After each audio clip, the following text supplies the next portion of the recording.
अथ ध्यानं शांताकारं भुजगशयनं पद्मनाभं सुरेशं विश्वाधारं गगनसदृशं मेघवर्णं शुभांगं लक्ष्मीकान्तं कमलनयनं योगिभिर्ध्यानगम्येन वंदे विष्णु भवभयहरं सर्वलोकैकनाथम्। अर्थ जिनकी आकृति अतिशय शांत है, जो शेषनाग की शैया पर शयन किए हुए हैं, जिनकी नाभि में कमल है, जो देवताओं के भी ईश्वर और संपूर्ण जगत के आधार हैं, जो आकाश के सदृश सर्वत्र व्याप्त हैं, नील मेघ के समान जिनका वर्ण है, अतिशय सुंदर जिनके संपूर्ण अंग हैं, जो योगियों द्वारा ध्यान करके प्राप्त किए जाते हैं, जो संपूर्ण लोकों के स्वामी हैं, जो जन्म मरण रूप भय का नाश करने वाले हैं, ऐसे लक्ष्मीपति कमल नेत्र भगवान श्री विष्णु को मैं सिर से प्रणाम करता हूँ। यम ब्रह्मा वरुणेन्द्र रुद्रमृतः स्तुन्वन्ति दिव्यैः स्तवैः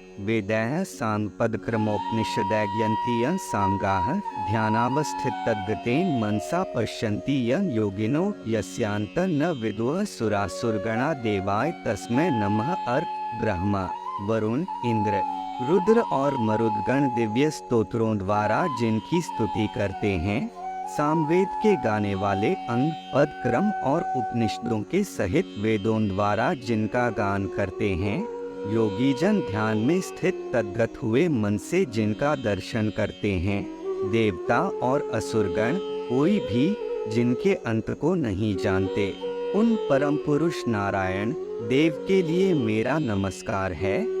वसुदेव सुतं देव कंस चाणूरमर्दनम। देव की परमानंदन कृष्णम वंदे जगद्गुरुम। अर्थ कंस और चाणूर का वध करने वाले देवकी के आनंदवर्धन वसुदेवनंदन जगद्गुरु श्री कृष्ण चंद्र की मैं वंदना करता हूँ। श्री परमात्मने नमः। श्री गीता जी की महिमा वास्तव में श्रीमद् भगवद गीता का महात्म्य वाणी द्वारा वर्णन करने के लिए किसी की भी सामर्थ्य नहीं है, क्योंकि यह एक परम रहस्यमय ग्रंथ है। इसमें संपूर्ण वेदों का सार संग्रह किया गया है।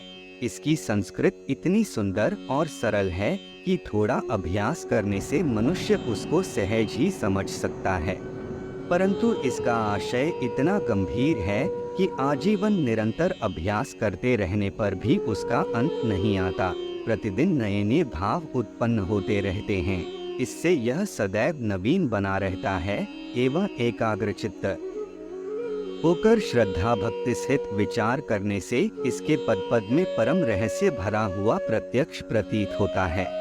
भगवान के गुण, प्रभाव और मर्म का वर्णन जिस प्रकार इस गीता शास्त्र में किया गया है, वैसा अन्य ग्रंथों में मिलना कठिन है, क्योंकि प्रायः ग्रंथों में कुछ न कुछ सांसारिक विषय मिला रहता है। भगवान ने श्रीमद् भगवद गीता रूप एक ऐसा अनुपमेय शास्त्र कहा है कि जिसमें एक भी शब्द सदुपदेश से खाली नहीं है।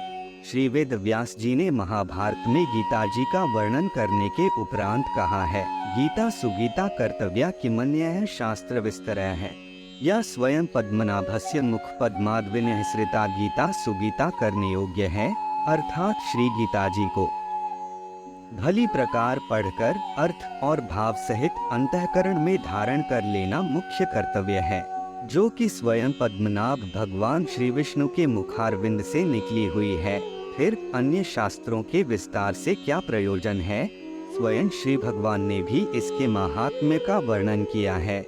अशून्य 18 श्लोक 68 से 71 तक इस गीता शास्त्र में मनुष्य मात्र का अधिकार है, चाहे वह किसी भी वर्ण आश्रम में स्थित हो, परंतु भगवान में श्रद्धालु और भक्तियुक्त अवश्य होना चाहिए, क्योंकि भगवान ने अपने भक्तों में ही इसका प्रचार करने के लिए आज्ञा दी है, तथा यह भी कहा है कि स्त्री, वैश्य, शूद्र और पापियोनी भी मेरे परायण होकर परमगति को प्राप्त होते हैं। अशून्य 9 श्लोक 32 अपने अपने स्वाभाविक कर्मों द्वारा मेरी पूजा करके मनुष्य परम सिद्धि को प्राप्त होते हैं।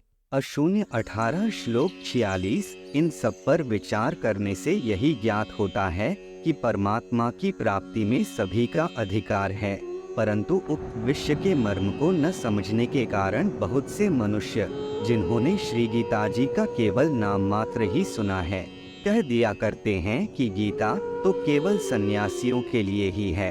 वे अपने बालकों को भी इसी भय से श्री गीता जी का अभ्यास नहीं कराते कि गीता के ज्ञान से कदाचित लड़का घर छोड़कर सन्यासी न हो जाए, किंतु उनको विचार करना चाहिए कि मोह के कारण क्षात्र धर्म से विमुख होकर भिक्षा के अन्न से निर्वाह करने के लिए तैयार हुए अर्जुन ने जिस परम रहस्यमय गीता के उपदेश से आजीवन गृहस्थ में रहकर अपने कर्तव्य का पालन किया, उस गीता शास्त्र का यह उल्टा परिणाम किस प्रकार हो सकता है।